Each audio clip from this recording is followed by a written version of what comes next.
আসসালামু আলাইকুম। বিসমিল্লাহির রহমানির রহিম। হযরত আয়েশা রাদিয়াল্লাহু বলেন, একদা হযরত নবী করিম সাল্লাল্লাহু আলাইহি ওয়াসাল্লাম ঘরে তাশরিফ আনিলেন। আমি তাহার চেহারা মোবারকের দিকে লক্ষ্য করিয়া বুঝিতে পারিলাম, নিশ্চয়ই গুরুত্বপূর্ণ কোনো ব্যাপার দেখা দিয়েছে। হুজুর সাল্লাল্লাহু আলাইহি ওয়াসাল্লাম কাহারও সাথে কোনো রূপ কথাবার্তা না বলিয়া উজু করিয়া মসজিদে তাশরিফ নিয়ে গেলেন। আমি তাহার কথা শুনিবার জন্য ঘরের দেয়ালে গা ঘেঁষিয়া দাঁড়াইয়া গেলাম। হুজুর সাল্লাল্লাহু আলাইহি ওয়াসাল্লাম মসজিদের মিম্বরে তশরিফ রাখিলেন।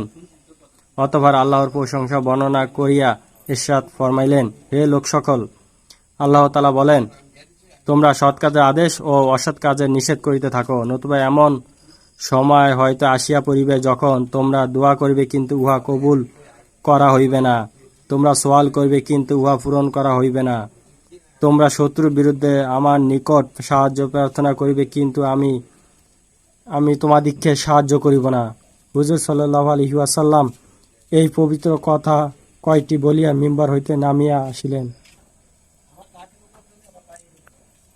এই বিষয়টির প্রতি যেন ওই সকল লোক বিশেষভাবে লক্ষ্য করেন যাহারা শত্রু মোকাবেলা করার জন্য দিনী বিষয়সমূহে অবহেলা ও শিথিলতার ওপর জোর দিয়া থাকেন। কেননা এই হাদিসেই প্রমাণ রইয়াছে যে মুসলমানদের সাহায্য একমাত্র দ্বীনের মজবুতির উপরই নির্ভর করে। বিশিষ্ট বুজুর্গ সাহাবী হযরত আবু দারদা রাদিয়াল্লাহু বলেন, তোমরা সৎ কাজের আদেশ ও অসৎ কাজের নিষেধ করিতে থাকো, নচেত তোমাদের উপর আল্লাহ তাআলা এমন জালেম বাদশাহ নিযুক্ত করিয়া দিবেন যে তোমাদের বড়দের সম্মান করিবে না, তোমাদের ছোটদের প্রতি দয়া করিবে না।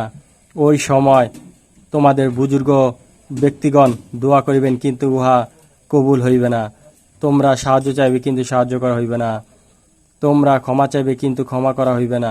স্বয়ং আল্লাহ পাক ইরশাদ করিতেছেন, অর্থাৎ, হে ঈমানদারগণ, তোমরা যদি আল্লাহর দ্বীনের সাহায্য করো, তাহা হইলে আল্লাহ পাকও তোমাদের সাহায্য করিবেন এবং শত্রুর মোকাবেলায় তোমাদেরকে দূর পথ রাখিবেন।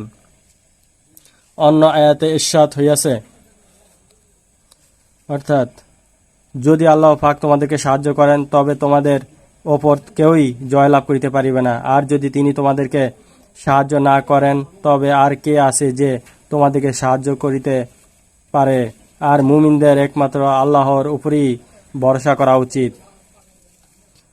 দুররে মনসুর কিতাবে তিরমিজি শরীফের সূত্রে হযরত হুযাইফা রাদিয়াল্লাহু হইতে বর্ণিত হইয়াছে, হুজুর সাল্লাল্লাহু আলাইহি ওয়াসাল্লাম কসম খাইয়া এই কথা বলিয়াছেন যে তোমরা সৎ কাজের আদেশ ও অসৎ কাজের নিষেধ করিতে থাকো, নতুবা আল্লাহ তাআলা তোমাদের ওপর স্বীয় আযাব নাজিল করিয়া দিবেন, তখন তোমরা দোয়া করিলেও দোয়া কবুল হইবে না।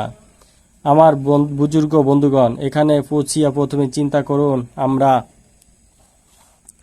আল্লাহ তাআলার কি পরিমাণ নাফরমানি করিতেছি, তখন বুঝে আসিয়া যাইবে যে কেন আমাদের সব চেষ্টা ব্যর্থ হইতেছে এবং কেনই বা আমাদের দোয়া কবুল হইতেছে না। আমরা কি উন্নতির বীজ বপন করিতেছি না অবনতির?